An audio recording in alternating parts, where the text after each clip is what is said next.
रामराम मंडळी, मी डॉक्टर अविनाश पाटील. मित्रांनो, आजकाल ना गावखेडामधला प्रत्येक पोरगा सोशल मीडियावर कुठला ना कुठला व्यवसाय जांभलस आणि त्याने हल्ली अपूर्ण माहिती असल्या कारणास्तव तो त्याला आर्थिक नुकसानले बळी पडी जास.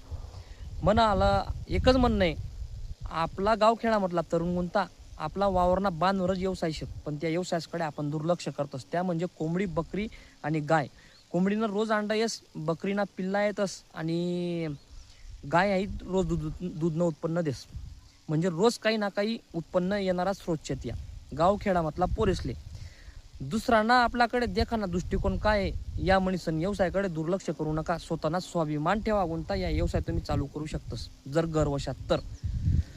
जर तुम्ही म्हणशात या व्यवसायामा पैसा नाही आहे, जर तुम्ही या व्यवसायामा व्यवस्थापन, नियोजन आणि सर्वात मोठा म्हणजे जर तुम्ही सातत्य ठेव 12 महिना 2 वर्ष काहीतरी, जर तुम्हाला या व्यवसायामा पाया मजबूत होई घ्या तर तुम्ही प्रगती कोणीच रोखू शकत नाही.